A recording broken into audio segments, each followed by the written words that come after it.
Alrighty. Hey guys, what's up? This is Max Soutter and I'm coming at ya.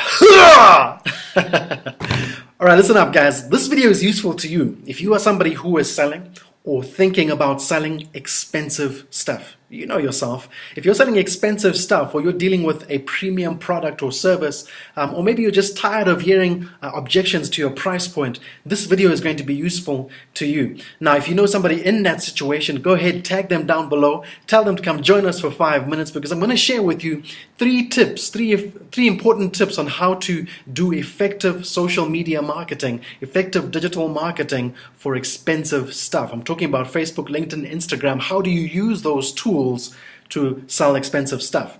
So first things first, I want to just clarify for you what I mean by expensive, because in reality, and a lot of people forget this, there's more than one kind of expense involved in any sort of business transaction. The first and most obvious kind is the financial expense. This is how many dollars it costs to acquire your product or your service. If you're selling something for $100,000 and your competitor is selling it for $85,000 or $80,000, well, then you are the more expensive option, and that's going to present some unique challenges to you. The question is, how do you navigate past those challenges without necessarily having to run sales or do discounts or play a price-cutting game with your competitors? Does that make sense? Now, there's other kinds of expenses involved in business. Some of them might be more cognitive kind of expenses. So, in a case, for example, say you are selling an enterprise level business software for organizations to help them run their companies or whatever it is, and there's a steep learning curve that the IT department is going to have to go through. Well, that steep learning curve means that they're going to have to invest more in time and more in energy in their IT department to switch to your service versus your competitors. Does that make sense? So in other words, you're expensive. You're expensive cognitively. You're expensive mentally. There might be other situations where I don't know, maybe it's just more inconvenient for some reason to deal with you versus your competitors in a way that you just can't, maybe you can't deal with right now. You can't fix it right now. Maybe you don't have a location in a particular area, but you still want customers. Maybe you're based in some other part of the country, but you still want customers in Harare. How do you go ahead and navigate a situation like that? Because you're going to be considered, again, slightly more difficult. There's going to be more of an investment of effort to deal with you. In other words, you're more expensive. Does that make sense? So I'm talking about expensive in terms of financially, but really any kind of situation where your market is required to invest more in you than in your competitor, then that's going to be considered expensive. Let me share with you these 3 tips on how to navigate a situation like that. Primarily, I'm focused on the financial expenses, but you can sort of play this out for your situation. Okay, so the first things that I really want you to focus on when you're dealing with expensive stuff is your audience, your marketplace. This is very, very important. All good marketing strategy starts off with insight into your market. You've got to understand your market.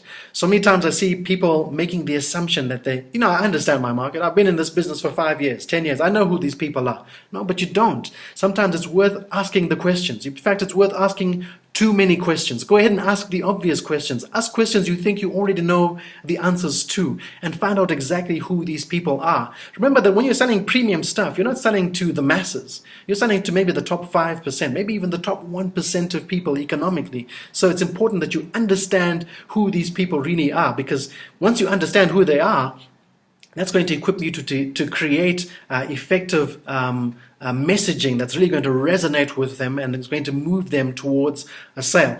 Also, if you understand who they really are, you're going to be more equipped to target them better. You're going to choose the right channels and the right ways to reach these people. Does that make sense? So do the work of understanding who your audience really is. And this really applies to all kinds of marketing, but it's especially true when you're selling expensive stuff.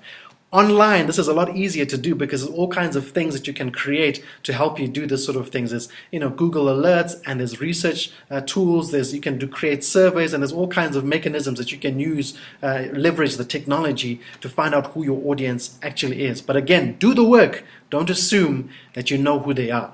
That's the first thing, the audience. You want to be really clear on who your audience is. Go find out, where do they hang out? Who do they listen to on the radio? Find out what interests them. What do they do on the weekend? Find out how do they articulate their problem to their friends, to their family. How does it make them feel? Find out all these things. What words are they using to describe their situation? Find out these things. It's very, very important because it's going to help you down the line. The second thing I want you to be aware of is the process. So the audience is very, very important. That's your starting point. But you've got to understand how to design the process of your marketing and your sales so that you can land at that sale finally. Remember that because this is an expensive purchase, these are not impulse purchases, these are not spontaneous purchases. These are likely to be purchases where there might be a board involved. There might even be a husband and wife that need to talk to each other. It's not going to be something like, nobody wakes up in the morning and says, what, I'm going to go buy a house today. Unless you're Bill Gates, but most of us don't wake up in the morning and make those kinds of decisions on a whim. And so there's a process involved in making those decisions, and your marketing has got to reflect that process. Does that make sense? We talk a lot about marketing funnels, how to design a marketing funnel, basically to take someone through the process of, I'm just hearing about you for the first time, and take them all the way, maintaining their attention through weeks, probably through months in some cases, maintaining their attention, establishing your credibility, establishing the buying belief all the way through until they can make a informed buying decision and maybe even become an advocate of your brand. After that, that's a long process in some cases. It's a long buying cycle. And so you've got to understand how to build that. I talk a lot about how to create no fantasy marketing funnels. That's the best kind of marketing funnel that you can create. And that basically means that you're not making assumptions through the process. You're not making assumptions that just because they saw your first message that established your credibility, that they also saw the next message that establishes the value of your product. You've got to make sure that you're taking these people through every single phase, and you're not assuming that they know what they don't know. You're not assuming that they're giving your attention. You're not assuming that they're not bored, tired, distracted, all of these sort of things. It's very, very important. I'll cover more of that in another video, but the point of this is that you've got to understand the process of how to take somebody from I've never heard of you and I don't care all the way through to I'm ready to make a buying decision in your favor. Does that make sense? If that doesn't make sense, go ahead and ask your questions down below and I'll try and answer them to the best of my ability. The next thing that I want you to be aware of is how to craft your offer. How to craft an offer that enables you to sell something that's expensive. Now, remember, a lot of people, when they think about their offer, really they're thinking about, well, this is my product. My product is product X, and that's what I sell, and it costs this much. But really, a good offer comprises of much more than just your product or just your service, because there's all kinds of things that you can add to your offer that makes the product, makes the perceived value of your product go way up, the perceived value of your offer go way up. Let me give you some examples. For example, you can offer a guarantee or a warranty. Well, that makes your product feel more valuable. Or you can offer a bonus or premiums that your competitors don't offer. Well, that's going to make it feel more valuable. It might also be like a risk reversal that you offer. It might be all kinds of things. It might be the terms and conditions. Do I need to pay upfront 100%? Can I pay 50% now and pay 50% later?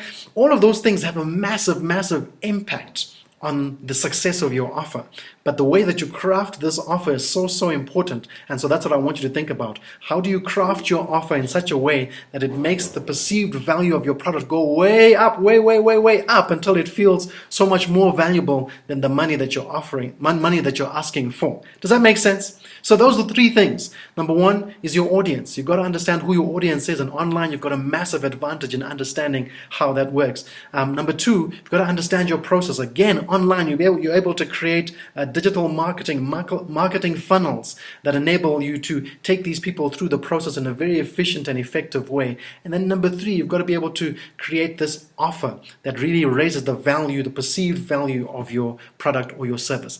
That's three tips that if you use these things, any one of these things, if you use them, you're going to have much, much greater success in your marketing, whether online or offline, but you're going to have much, much greater success, much, much stronger competitive advantage and leverage and you're going to be able to make more sales. So I hope you found that useful, guys. If you've got any questions, again, go ahead and ask down below. If you'd like to talk more about your particular business specifically, then go ahead and inbox me or message me, and I'll be happy to answer whatever questions you have. In the meantime, I'm Max Soutter, and I am out.